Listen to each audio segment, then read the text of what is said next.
The first brick made no sound. It settled into the mortar with the hush of inevitability, but the second scraped dry limestone against limestone, grinding like teeth in the throat of a kingdom. She screamed, not because she still believed they would stop, but because silence would make her complicit. Her palms, bloodied from hammering against the walls, left streaks on the interior stone.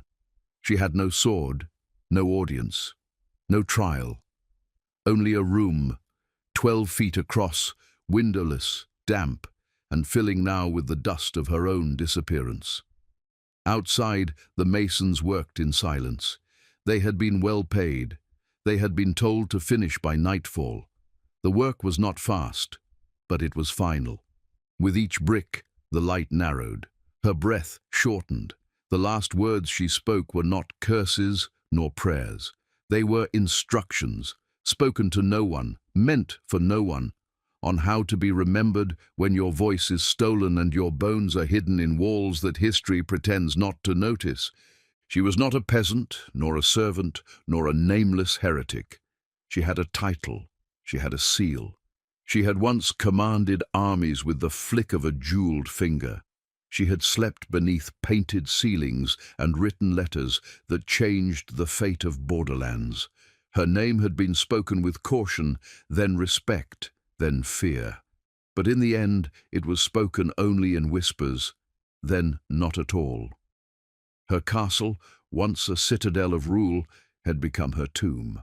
Not through siege or rebellion, but through bureaucracy.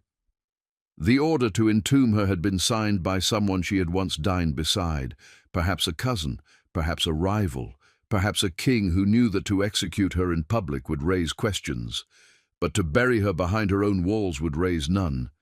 There would be no blood, no procession, only silence, and a sealed door that no servant dared acknowledge. There is a particular cruelty in choosing stone over sword. A sword kills, a wall forgets, a blade draws screams, but bricks draw breath. First shallow, then panicked, then none. To wall a person alive is to declare that their death must not only be complete, but hidden. It is to erase not just the life, but the idea of it. Her chamber became her coffin not in death, but in architecture. No one knows how many hours passed before the air failed her, before her muscles collapsed, before her voice, hoarse from begging, failed even to echo. But the masons know how long it took to build the wall, just under 3 hours. Enough time for her to feel every brick, to hear the scrape, to taste dust with each breath. She died not from violence, but from the slow, state-sanctioned burial of identity. And when it was over, when the final brick was tapped into place with a mallet, when the mortar was smoothed by an indifferent hand, her name was not spoken. The corridor was cleared, the tools cleaned, the records burned perhaps or hidden, and above her chamber the flag of the same family still flew, undisturbed by the sobs that had once risen from beneath it. History would not mark the day. No one would write her epitaph. Only the wall would remember, and the silence. She was not born to vanish behind stone. She was born under tapestries, between carved wooden beams, and the incense of power.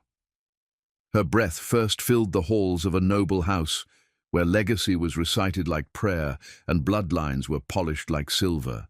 Her name, though now lost to the dust between walls, once commanded reverence.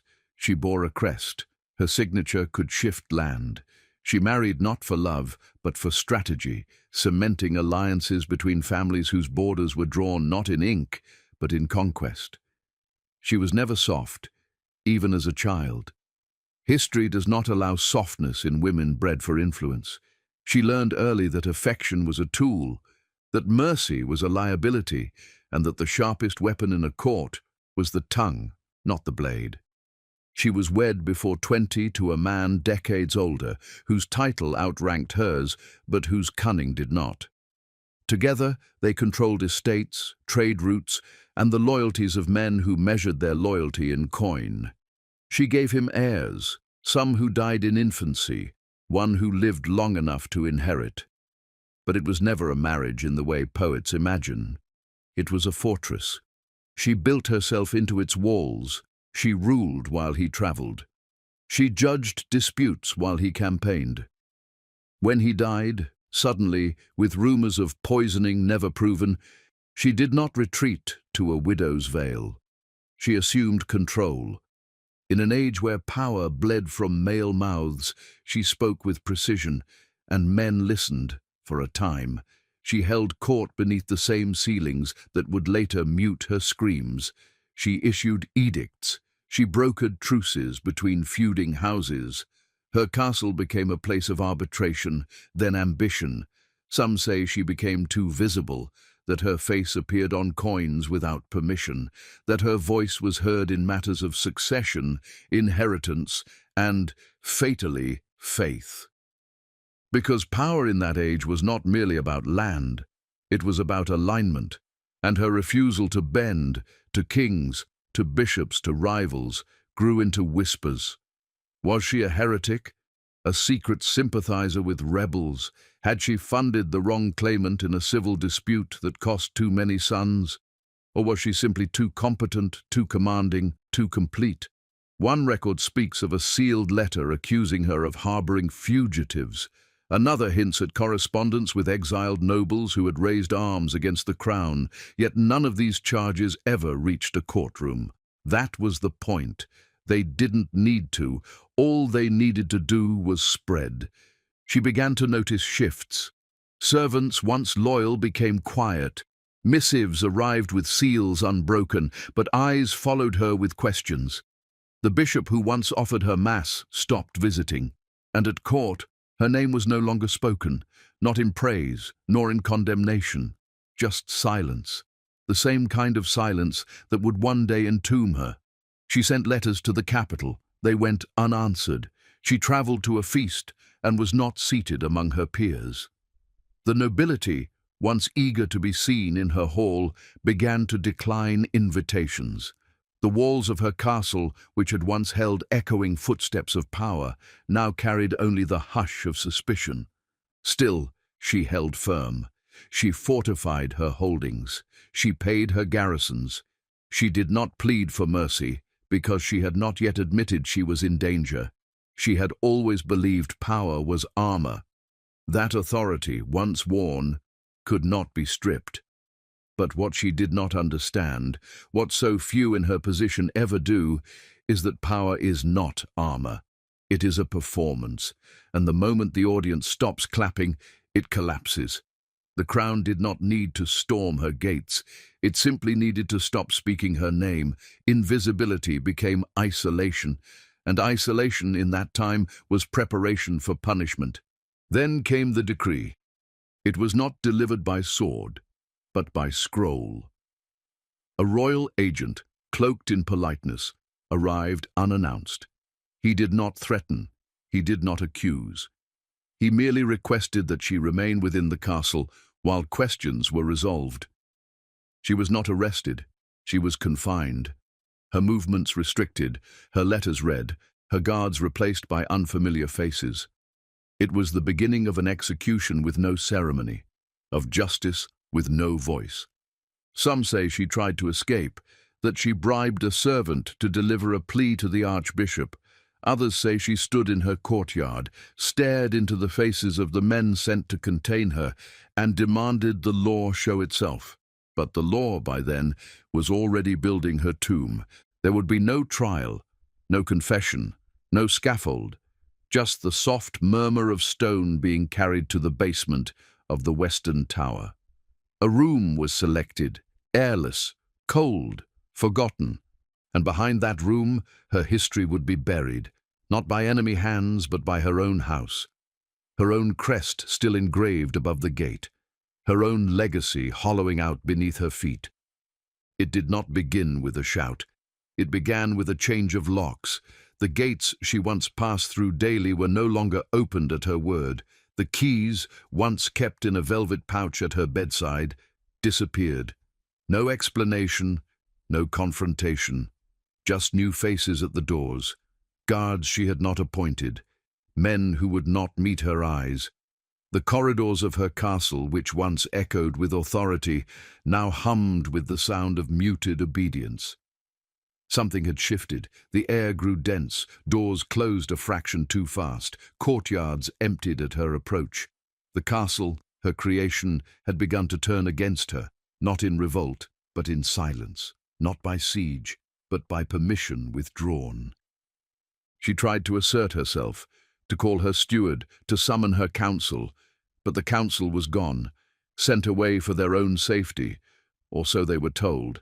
Letters she dictated were never sent. Responses never arrived.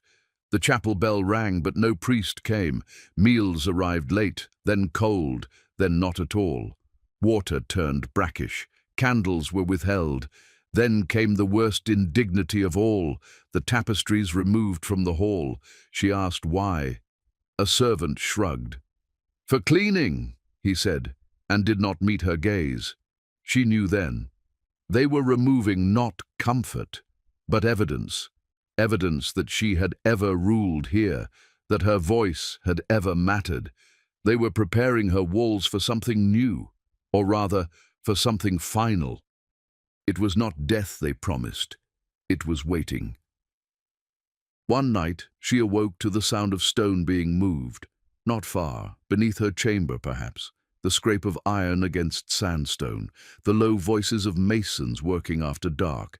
She dressed and descended the tower barefoot, careful. At the foot of the stairs, she found a corridor lit by 2 oil lamps and guarded by 2 men who did not wear her crest. She asked them to step aside. They did not respond. She demanded to know who had authorized construction at night. They said nothing. Behind them, she could hear the slow rhythm of mortar being laid. She was told the next morning, politely, that she would be confined to the east wing. "Temporary," they said, "for your safety." She was moved. Her possessions were not. Her chamber had only 1 window, set high and too narrow for a bird to pass through. The door locked from the outside. The food returned, but in small portions. The water, cleaner, but no longer warm. Her clothing, changed for her. Her books, withheld. And then, silence. There is a form of torture in the removal of expectation. She no longer knew the hours. The sun reached the stone floor for only a moment each day. She counted the footsteps of the guard outside her door. 2 passes per hour, then 1, then none. Then the scraping returned. Closer now, this time from within her own wing. Behind a door she did not recognize. A passage, perhaps. A storage room, or something else. On the 7th day they brought her to it. 2 guards, silent. One holding a scroll, no seal, just an order. Her grace is to be secured. Secured, not harmed, not executed. Secured. She asked for clarification. None was offered. She was led down the corridor, into the western tower, past the stairwell that once led to her writing room. At the base, behind what had once been a wine vault, a new chamber had been cleared. It was bare. It smelled of lime and damp wood. The walls were freshly scraped, the floor swept clean. At its far end, a square opening gaped in the stone, framed by raw mortar and stacked bricks. She turned to the guards. "This is a mistake," she said. One of them flinched. The other looked away. And then she understood. There would be no trial, no outcry, no announcement to the court or to the people, no evidence, no charges, only a room and the slow labor of hands trained to forget the sounds that issued from behind stone. They did not force her. That would have been too noisy. She was asked to step inside. She did. Perhaps in disbelief, perhaps in dignity, perhaps because she knew there was no difference now between refusal and obedience. The masons stood at the ready. A priest, silent, held a book he did not open. One final look at the hallway she had once ruled. One final breath. Then the wall began. The first bricks moved quickly. She did not scream, not at first. She asked, pleaded, promised, threatened. She invoked names, lords, barons, even the king. Then she begged. The begging broke when the opening narrowed to her chest. She tried to push forward. The mortar had already set at her feet. The smell of lime burned her throat. She clawed at the stone. Her nails cracked. She cursed, then coughed, then sobbed. The final bricks came more slowly. One mason wept. Another closed his eyes. And then it was done. No tomb. No sword. No flame. Just a woman, once titled and sovereign, sealed into the very stone that bore her crest. Her name scrubbed from documents, her heirs told to forget, her castle continued to operate. Guests came, dined, slept. None knew that below the western tower, the walls still held her shape. Not because she haunted them, but because she had become them. There are deaths that announce themselves, loud, sudden, violent. And then there are deaths that arrive quietly, crawling through darkness in fragments, devouring the mind before they take the body. Hers was the second kind. Entombed within the western tower of her own fortress, the woman once called Lady of the Marches began to die not with a cry, but with a slow unraveling. At first, she tried to count the hours, to measure the loss of time by breath or heartbeat. But time abandoned her. There was only stone and her. The space was too small to stand upright. She crouched, knees folded to chest, body pressed against cold walls, slick with condensation. Her breath made the air sour. The last light she had seen was the gleam of a mason's trowel. Now there was none. Only blindness, pure, aching, irreversible. She could not see her hands. She could only feel them, skin against stone, against bone, against trembling. The silence was not empty. It was oppressive. She could hear her pulse in her skull, hear the thump of her heart slowing, stretching, starving.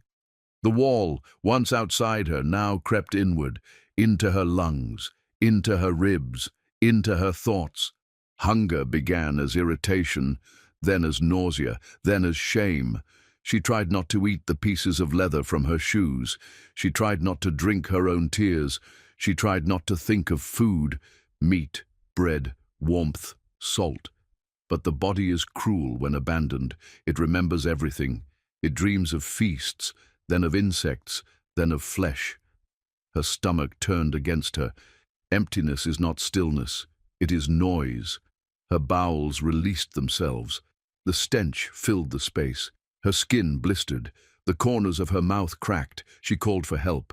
Not with fury, not with pride, but with the quiet voice of someone hoping a servant might return with water. No one came. Sleep arrived in broken fragments, moments of blackness indistinguishable from waking. She could not tell if she was awake or already dead. She dreamed in fragments. Her children's faces, her husband's voice, the thud of horse hooves in the courtyard. But the dreams always ended with stone.